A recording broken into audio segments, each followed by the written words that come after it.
Let's talk about one of your company's most valuable and honestly most overlooked assets. And nope, it's not your code. It's the visual identity of your product. Today, we're going to break down exactly how you protect it.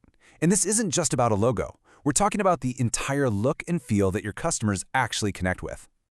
So let's just dive right in with a really critical question for every founder, every builder out there. I mean, you've obsessed over the tech, the code, the engineering, but have you stopped to think about protecting the very first thing a customer actually sees? And this quote just hits the nail on the head, doesn't it?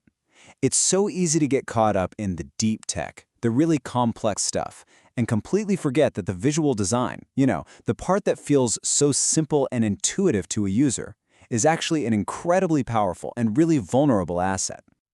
Just think about it for a second. A competitor probably can't replicate your core algorithm overnight, but they can absolutely try to mimic your product's housing, its user interface, or its unique shape, and they can do it in a weekend.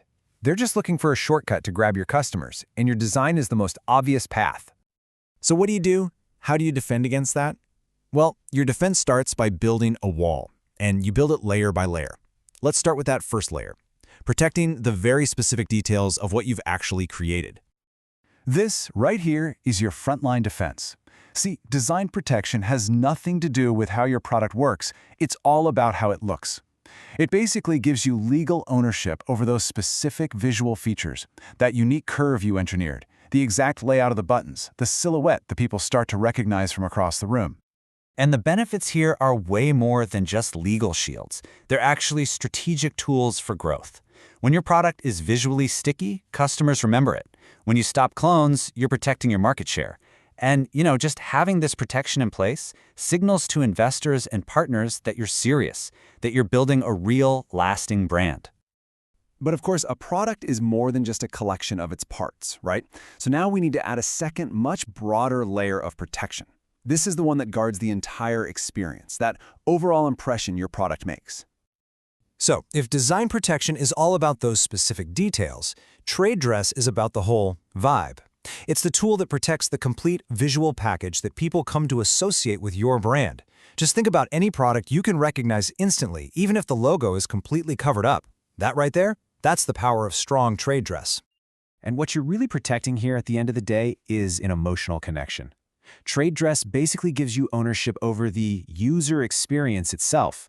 It guards that consistency that builds trust, and that frees up your team to focus on innovation instead of playing whack-a-mole with knockoffs. Okay, here's probably the simplest way to think about the difference. Imagine you're building a house. Design protection guards the unique, individual bricks you use to build it. But trade dress, that guards the recognizable look of the entire house, so no one can build a copycat right down the street and confuse everybody. And this is where it gets really powerful. Because when you put these two tools together, they stop being separate things, and they start forming a single, seriously tough IP fortress. They work together to protect your product's visual identity from pretty much every angle you can think of. So how does this fortress actually get built? Well, first, you lock down your most unique features with design protection. That stops the direct clones right in their tracks. Then, you secure the overall identity with trade dress, which prevents all the lookalikes. And the result? You've got a defensible market advantage that forces your competitors to actually go innovate, not just imitate. The payoff for building this wall isn't just, peace of mind. It's a whole set of tangible business advantages. Investors see a company that's way more defensible. Potential partners see less risk. And as you scale and launch new products, you can use that same consistent, protected design language that customers already know and trust. So please, don't think of this as just another legal expense. Think of it as investing in a core business asset. Because every single time you ship a product, every time a customer recognizes your design from across the room, the value of that protected identity grows. You're not just building a wall, you're building a moat that gets deeper and wider over time. Look, the look and feel of your product, that's your signature out there in the marketplace. It's how people recognize you, how they trust you, and ultimately, why they choose you. So the only real question left is, are you ready to own it